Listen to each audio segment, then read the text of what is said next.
Chapter number 1. Introduction. How, when, and where. How important are dates? There was a time when historians were fascinated with dates. There were heated debates about the dates on which rulers were crowned or battles were fought. In the common sense notion, history was synonymous with dates. You may have heard people say, I find history boring because it is all about memorizing dates. Is such a conception true? History is certainly about changes that occur over time. It is about finding out how things were in the past and how things have changed. As soon as we compare the past with the present, we refer to time, we talk of before and after. Living in the world, we do not always ask historical questions about what we see around us. We take things for granted as if what we see has always been in the world we inhabit. But most of us have our moments of wonder when we are curious and we ask questions that actually are historical. Watching someone sip a cup of tea at a roadside tea stall, you may wonder, when did people begin to drink tea or coffee? Looking out of the window of a train, you may ask yourself, when were railways built and how did people travel long distances before the age of railways? Reading the newspaper in the morning, you may be curious to know how people got to hear about things before newspapers began to be printed. All such historical questions refer us back to notions of time, but time does not have to be always precisely dated in terms of a particular year or a month. Sometimes it is actually incorrect to fix precise dates to processes that happen over a period of time. People in India did not begin drinking tea one fine day. They developed a taste for it over time. There can be no one clear date for a process such as this.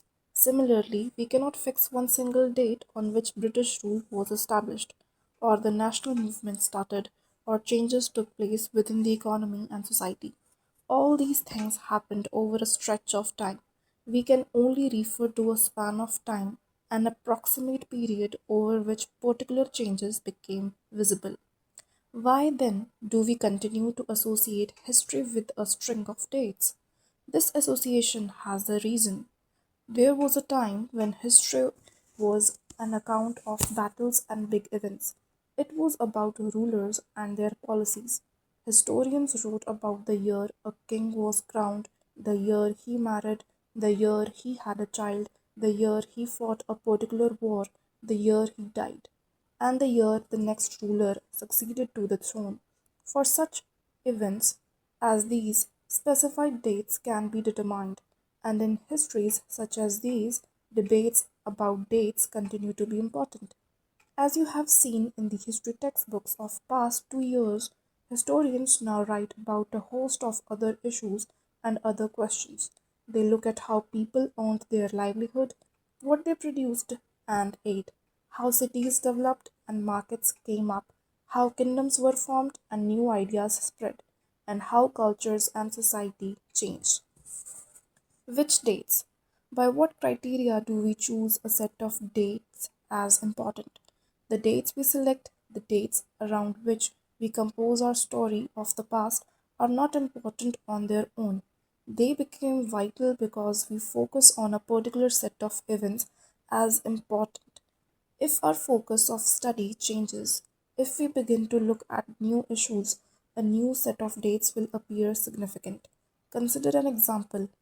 In the histories written by British historians in India, the rule of each governor general was important. These histories began with the rule of the first governor general, Warren Hastings, and ended with the last viceroy, Lord Mountbatten. In separate chapters, we read about the deeds of others: Hastings, Wellesley, Bentinck, Dalhousie, Canning, Lawrence, Lytton, Ripon, Curzon, Harding, Irwin. It was a seemingly never ending succession of governor generals and viceroys. All the dates in the history books were linked to these personalities, to their activities, policies, achievements. It was as if there was nothing outside their lives that was important for us to No. The chronology of their lives marked the different chapters of the history of British India. Can we not write about the history of this period in a different way? How do we focus on the activities of different groups and classes in Indian society within the format of this history of Governor Generals? When we write history or a story, we divide it into chapters. Why do we do this? It is to give each chapter some coherence. It is to tell a story in a way that makes some sense and can be followed. In the process, we focus only on those events that help us to give shape to the story we are telling. In the histories that revolve around the life of British Governor Generals, the activities of Indians simply do not fit. They have no space. What then do we do? Clearly, we need another format for our history. This would mean that the old dates will no longer have the significance they earlier had. A new set of dates will become more important for us to know. How do we periodize? In 1817, James Mill, a Scottish economist and political philosopher, published a massive 3 volume work, A History of British India. In this, he divided Indian history into 3 periods: Hindu, Muslim, and British. This periodization came to be widely accepted. Can you think of any problem with this way of looking at Indian history? Why do we try and divide history into different periods? We do so in an attempt to capture the characteristics of a time, its central features as they appear to us. So, the terms through which we periodize, that is, demarcate the difference between periods, become important. They reflect our ideas about the past, they show how we see the significance of the change from one period to the next. Mill thought that all Asian societies were at a lower level of civilization than Europe. According to his telling of history, before the British came to India, Hindu and Muslim despots ruled the country. Religious intolerance, caste taboos, and superstitions practiced dominated social life. British rule, Mill felt, could civilize India. To do this, it was necessary to introduce European manners, arts, institutions, and laws in India. Mill, in fact, suggested that the British should conquer all the territories in India to ensure the enlightenment and happiness of the Indian people, for India was not capable of progress without the British help. In this idea of history, British rule represented all the forces of progress and civilization. The period before British rule was one of the darkness. Can such a conception be accepted today? In any case, can we refer to any period of history as Hindu or Muslim? Did not a variety of faiths exist simultaneously in these periods? Why should we characterize an age only through the religion of the rulers of that time? To do so is to suggest that the lives and practices of the others do not really matter. We should also remember that even rulers in ancient India did not all share the same faith. Moving away from the British classification, historians have usually divided Indian history into ancient, medieval, and modern. This division too has its problems. It is a periodization that is borrowed from the West, where the modern period was associated with the growth of all forces of modernity: science, reason, democracy, liberty, and equality. Medieval was a term used to describe a society where these features of modern society did not exist. Can we uncritically accept this categorization of the modern period to describe the period of our study?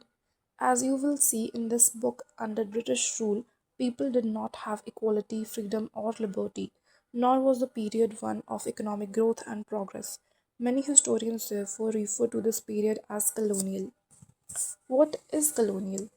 In this book, you will read about the way British came to conquer the country and establish their rule, subjugating local Nawabs and Rajas. You will see how they established control over the economy and society, collected revenue to meet all their expenses, bought the goods they wanted at low prices, produced crops they needed for export, and you will understand the changes that came about as a consequence. You will also come to know about the changes British rule brought about in values and tastes, customs and practices. When the subjugation of one country by another leads to these kinds of political, economic, social, and cultural changes, we refer to the process as colonialization. You will, however, find that all classes and groups did not experience these changes in the same way. That is why the book is called Our Past in the plural. How do we know? What sources do historians use in writing about the last 250 years of Indian history? Administration produces records.